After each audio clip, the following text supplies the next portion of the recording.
భక్తి, తపస్సు మరియు నమ్మకాలతో నిండిన ఒక పవిత్ర స్థలం. ప్రకృతి ఒడిలో దాగి ఉన్న ఒక అరుదైన శైవ క్షేత్రంగా ఉంది శ్రీ భ్రమరాంబ బుగ్గరామేశ్వర స్వామి దేవస్థానం. అదేనండి కాల్వబుగ్గ దేవాలయం. కర్నూలు జిల్లా ఓర్వకల్లు మండలం కర్రలు అనే గ్రామ పరిధిలో ఉంది కాల్వబుగ్గ దేవాలయం. బయట నుంచి చూస్తే సాధారణంగా కనిపించే ఈ ప్రదేశం లోపల అడుగు పెట్టగానే మనసును పూర్తిగా మార్చేస్తుంది. ఎంతో ఆహ్లాదంగా ప్రకృతి ఒడిలో ఉన్నందుకు ఈ దేవస్థానంకు స్కూల్ వాళ్ళు తమ విద్యార్థులను ఎక్స్కర్షన్లో భాగంగా ఈ దేవస్థానంకు తీసుకొని వస్తూ ఉంటారు.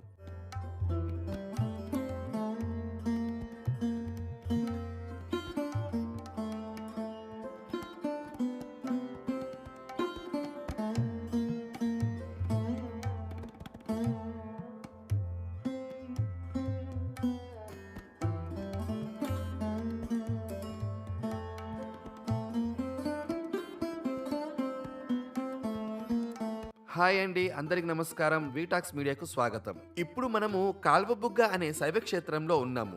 ఇక్కడ విశేషాలేంటో, వింతలేంటో, ఈ దేవస్థానాన్ని ఎవరు ఏర్పాటు చేశారో, ఇక్కడ ఏ దేవుళ్ళు కొలువు తీరున్నారో అన్నీ మనము తెలుసుకుందాము. ముందుగా ఈ కోనేరును చూడండి ఎంత బాగుందో. ఈ కోనేరు నిర్మాణం చూస్తుంటే అప్పట్లో ఎంత వైభవంగా ఉన్నిందో అర్థమవుతూ ఉంది. రండి కాల్వబుగ్గను చూద్దాం.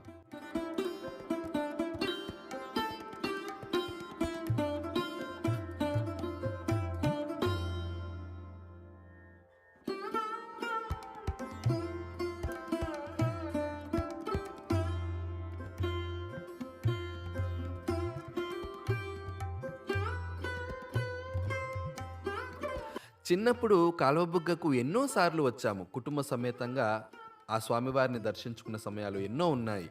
అప్పుడు ఎంతో ఆహ్లాదంగా ఉండేది. ప్రకృతి ఒడిలో నిండుగా పచ్చని చెట్ల మధ్యలో ఉండేది కాలువబుగ్గ.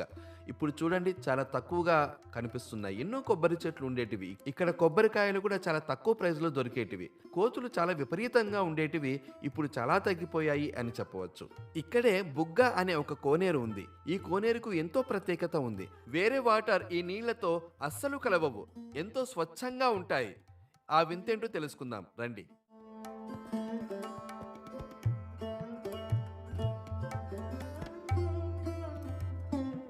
ఈ ఆలయానికి కాల్వబుగ్గ అనే పేరు రావడానికి ఒక ముఖ్య కారణం ఉంది. ఈ గుహలో నుంచే ఎప్పటికీ ఆగకుండా సహజంగా నీరు బయటకు వస్తుంది. ఆ నీటి ధారనే ప్రజలు బుగ్గ అని పిలుస్తున్నారు. వర్షాకాలం, వేసవికాలం ఏ కాలమైనా కూడా ఈ బుగ్గ నీరు ఎప్పుడూ ప్రవహిస్తూనే ఉంటుంది. ఈ నీటిని భక్తులు పవిత్ర తీర్థంగా భావిస్తారు. ఈ నీటితో శివలింగానికి అభిషేకం చేస్తే కష్టాలు తొలగుతాయని ఇక్కడున్నటువంటి స్థానికులు, భక్తులు నమ్ముతారు. నీళ్లు ఎంతో స్వచ్ఛంగా ఉన్నాయి. చాలా క్లియర్గా ఉన్నాయి.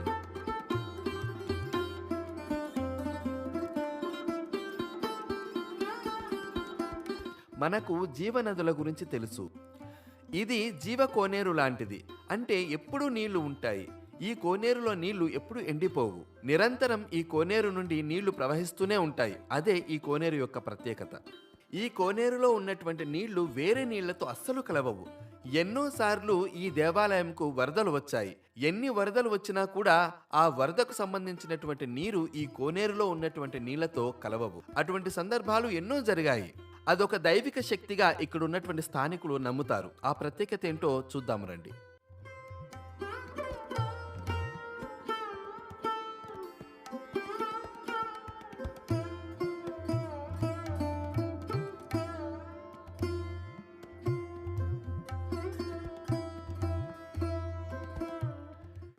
ఈ పెద్ద కోనేరు నుండి నీళ్లు నిరంతరం అవతల ఉన్నటువంటి చిన్న కోనేరుకు ప్రవహిస్తూనే ఉంటాయి.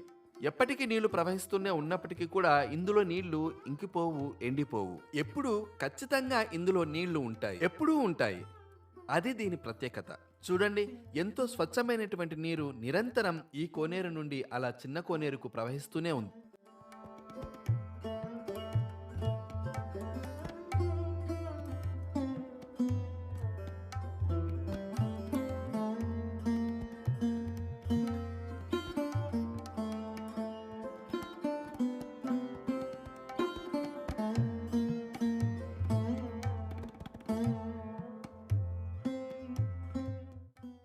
ఈ కోనేరు నుండే దేవాలయానికి అవసరమైనటువంటి నీళ్లు తీసుకుంటారు. అలాగే కొలువు తీరినటువంటి స్వామికి ఈ నీళ్లతోనే అభిషేకం చేస్తూ ఉంటారు.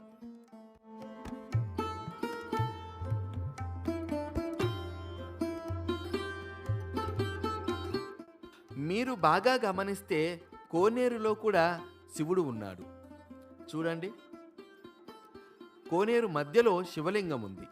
స్వామికి నిరంతరం అభిషేకం చేస్తూ ఈ కోనేరు ఎంతో పవిత్రతను పొందింది. అందుకే ఈ కోనేరులోకి ఎవ్వరినీ కూడా దిగనివ్వరు. ఈ కోనేరులో ఉన్నటువంటి నీళ్లను తలపై ఎంతో పవిత్రంగా చల్లుకుంటారు.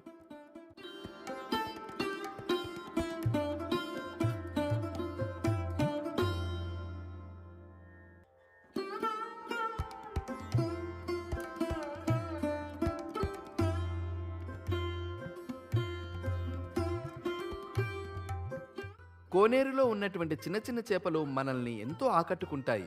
ప్రకృతి ఒడిలో ఉన్నటువంటి ఈ కోనేరు పరిసరాలను చూస్తూ ఉంటే మన మనసుకు ఎంతో ఆహ్లాదంగా ఉంటుంది.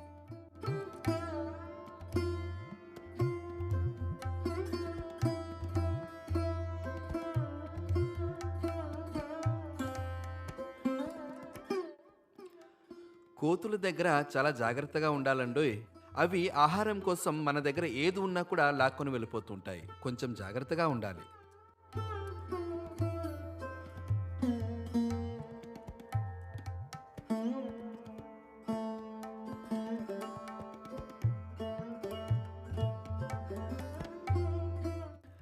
దాదాపు కాల్వబుగ్గ దేవాలయం 30 కోట్ల సంవత్సరాల క్రితం నాటిది అని స్థానికులు నమ్ముతారు. ఇక్కడ కొలువు తీరినటువంటి శివలింగం స్వయంభూగా ప్రసిద్ధి చెందింది.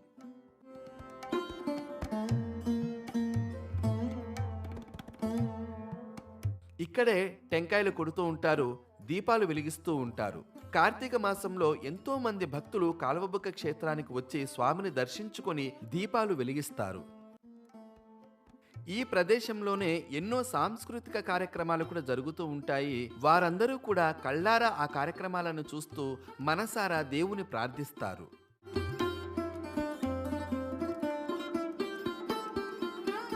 ఈ ప్రదేశంలో ఎంతో మంది పెళ్లిళ్లు చేసుకోవడానికి ఇష్టపడుతూ ఉంటారు. ఆ స్వామివారి ఆశీస్సులను పొందుతూ ఉంటారు. లోపలికి వెళదాం రండి.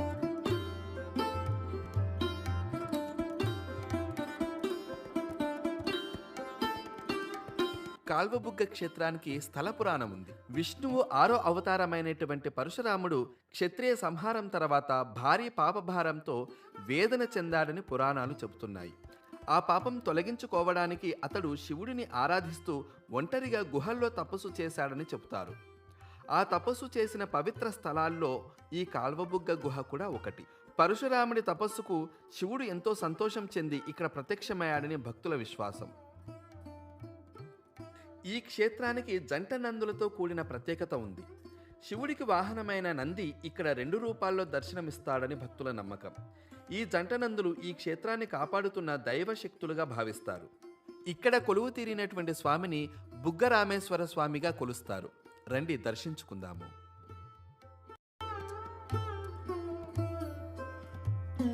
ఎంతో అద్భుతమైనటువంటి శివలింగం. స్వామికి చుట్టూ ఎంతో పెద్దదైనటువంటి వెండి నాగుపాముని అలంకరించారు. లోపలికి కెమెరాలు అంగీకరించలేదు కాబట్టి మీకు చూపించలేకపోయాను.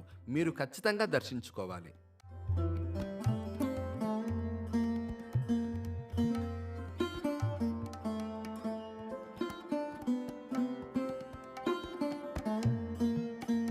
క్షేత్రానికి సంబంధించినటువంటి చరిత్ర మొత్తాన్ని ఇక్కడ ఆలయ గోడపైన రాశారు. మీరు వచ్చినప్పుడు ఖచ్చితంగా చదవండి.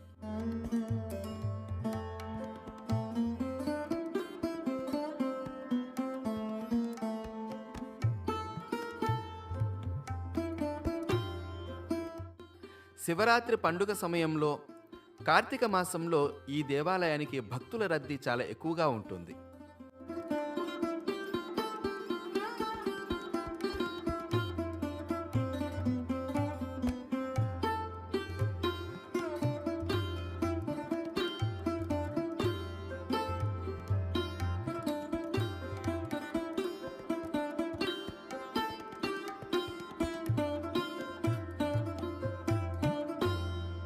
ఆలయ పూజారిని ఈ దేవాలయం యొక్క చరిత్రను, విశిష్టతను, కొలువు తీరినటువంటి స్వామి గురించి అడగగా ఎంతో ఓపికగా వివరించారు. పరశురాముని తపస్సు గురించి, జంట నందుల గురించి, నిత్యం నీటితో కలకలలాడే బుగ్గ గురించి చాలా చక్కగా వివరించారు. తప్పకుండా మీరు కూడా కాల్వబుగ్గ క్షేత్రాన్ని దర్శించుకోండి. ఆ స్వామి ఆశీస్సులను పొందండి.